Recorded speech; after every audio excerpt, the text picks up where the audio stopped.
Good morning and happy Monday. It is July 3rd, 2023. This is the virtual CISO Moment Cybersecurity Quick Strike. We start today with HelpNet Security says that 1/3 of security breaches go unnoticed by security professionals. While surface level confidence around hybrid cloud security is high, 94% of global respondents stating that their security tools and processes provide them with complete visibility and insights into their IT infrastructure. Complete being a very hard word to get to. It's just my opinion. The reality is that nearly 1/3 of security breaches aren't spotted by IT and security professionals, according to Gigamon. So if someone says that they have complete visibility, you might want to question them further. Now, the article goes on to say, according to Flexera, 74% of organizations now exist in the hybrid cloud, and this infrastructure is considered the norm by Forrester analysis. Yet, it comes with a number of security concerns clearly recognized by respondents to the Gigamon survey. 93% predict cloud security attacks are only going to increase, while 90% had experienced a breach in the last 18 months. The issue is that 31% of breaches are being identified later down the line rather than preemptively using security and observability tools, either by data appearing on the dark web, files becoming inaccessible, or users experiencing slow application performance, likely due to DDoS or DOS or in-flight exfiltration. This number rises to 48% in the US and 52% in Australia. Now, the good news is that the collaboration across IT is on the rise. 96% of IT and security leaders around the world believe cloud security is everyone's responsibility. And almost all, 99%, see cloud ops and SecOps working towards a common goal. Recently, the Trend Micro incident response team engaged with a targeted organization after having identified highly suspicious activities through the Targeted Attack Detection, or TAD, service. In the investigation, malicious actors used malvertising to distribute a piece of malware via cloned web pages of legitimate organizations. In this case, the distribution involved a web page of the well-known application WinSCP. I love that application, an open source Windows application for file transfer. Advertising platforms like Google Ads enable businesses to display advertisements to target audiences to boost traffic and increase sales. Malware distributors have used the same functionality in a technique known as malvertising, where chosen keywords are hijacked to display malicious ads that lure unsuspecting search engines users into downloading certain types of malware. Just a side note, I believe I saw something last week that there was a malvertising instance for putty as well, too. The targeted organization conducted a joint investigation with the Trend team and discovered that cybercriminals performed the following unauthorized and malicious activities within the company's network. There are three of them. Here they are. Number one, stole top-level admin privs and used these privileges to conduct unauthorized activities. Number two, attempted to establish persistence and backdoor access to the customer environment using remote management tools like AnyDesk. Number three, attempted to steal passwords and tried to access backup servers. It is highly likely that the enterprise would have been substantially affected if intervention had been sought later, especially since the threat actors had already succeeded in gaining initial access to domain admin privs and started establishing backdoors and persistence.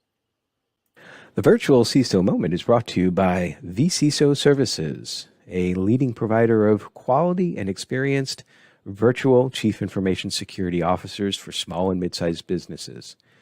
Check them out at vcisoservices.com.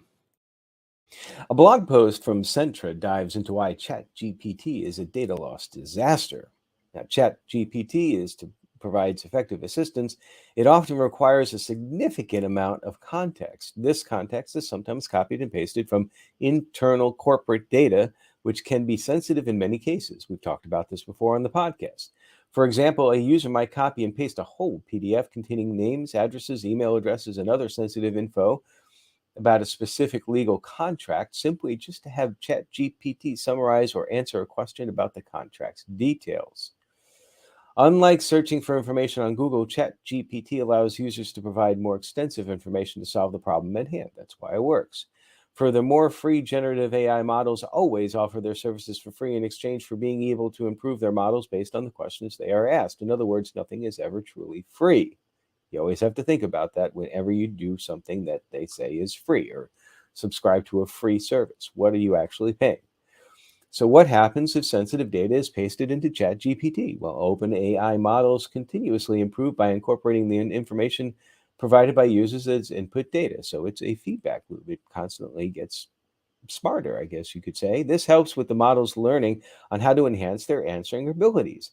Once the data is pasted and sent to OpenAI servers, it becomes impossible to remove or request the redaction of specific information. Just imagine if you accidentally upload personal data for citizens in the European Union. How are you going to fulfill GDPR through that?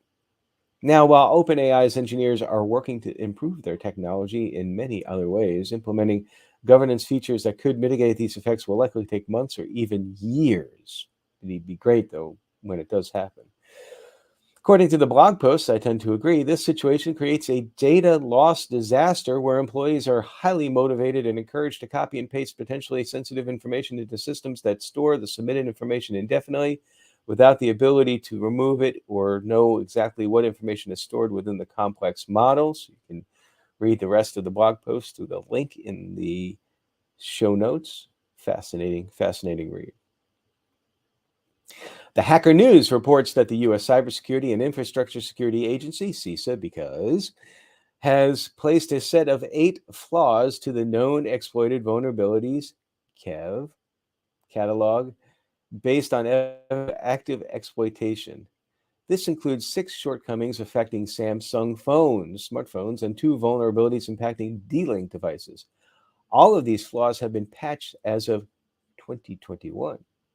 The addition of the 2 D-Link vulnerabilities follows a report from Palo Alto Networks Unit 42 last month about threat actors associated with a Mirai botnet variant leveraging flaws in several IoT devices to propagate the malware in a series of attacks beginning in March 2023. From Security Affairs, new Windows Medusa stealer targets tens of crypto wallets and password managers. The Medusa stealer can steal browsing activities and extract a wide variety of browser-related data, including logon credentials, browsing history, and bookmarks. The malware also targets crypto wallet extensions, password managers, and two-factor authentication extensions. The authors are actively deploying malware to evade detection, but no specific attacks have been attributed to the Medusa stealer to date. The malware admin declared that their operations do not involve any ransom activities. Like other malware, the malicious code does not infect systems in the Commonwealth of Independent States, CIS. The stealer prevents execution if the C2 server is unreachable. Now, the researchers at Uptix, who discovered the malware, noticed that the binary does not employ obfuscation techniques, but the malicious code has a low detection rate. Quote, what's more concerning is that a large portion of antivirus software has been proven ineffective against the Medusa stealer binary, either failing to detect it statistically or dynamically, reads the analysis published by Uptix. To continue that quote and end the segment, but the real game changer in their marketing strategy has been the pricing model and the added control provided to the subscribers. SC Magazine reports that a WordPress plugin vulnerability puts users' accounts at risk. Now, specifically, more than 30,000 WordPress sites using Mini Orange's social login and register plugin could have their user accounts exposed by the exploitation of a critical authentication bypass vulnerability. This flaw, which stems from a hard-coded encryption key, why hard-code that stuff? For securing data from social media logins, makes it possible for an unauthenticated attacker to gain access to any account on the site, including accounts used to administer the site, if the attacker knows or can find the associated email address. This, according to WordFence researcher Istvan Marton, patches for the flaw, which impacts all plugin versions, have been released on June 14th. Well, I've got 2 sort of lists for you today. The first one comes to you directly from Microsoft, and it is top 5 common deployment tips for U.S. government agencies. So I'm just going to read these. You can go out to the article and find out more from tech communities, Microsoft's site. They say that over the last year, we've released several features to extend the capabilities of Azure AD and ensure that they also meet EO 14028 requirements. Here are our top 5 tips and tricks and how you can use them. That's the executive order, by the way, I'm sure. That is the improving the nation's cybersecurity, which directs the federal government to improve its efforts to identify, protect against, and respond to malicious cyber campaigns and threat actors through bold changes and significant investments in cybersecurity. So, having gotten that context out of the way, let's go to the list. Number 1, consolidate your identity providers and use Azure AD certificate-based authentication. Okay. Azure AD CBA eliminates the need to federate, making it easier for you to consolidate your identity providers and move to the cloud faster. Okay. Number 2, phishing-resistant MFA for your Azure virtual desktop users. I guess if you have virtual desktop users. Number 3, phishing-resistant MFA on mobile. I'm trying to understand what phishing-resistant MFA really refers to. I'm drawing a blank here, and that's a little bit odd. Enforce phishing-resistant MFA for your users. Again, I'm trying to understand. It's just not coming from me. It'll probably be like after I finish the podcast, I'll be like, okay, I understand what they were saying. But it isn't at this moment. Phishing-resistant MFA for your users. Phishing-resistant multi-factor authentication. Well, I don't know.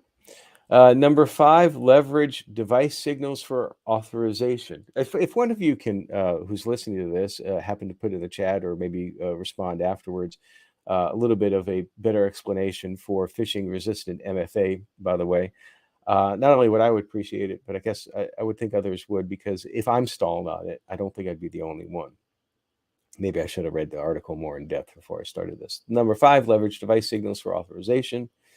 They say configure conditional access policy to require hybrid Azure AD join or compliant device. Configure cross-tenant access settings for B2B collaboration to require the same for external users. Okay, makes sense to me.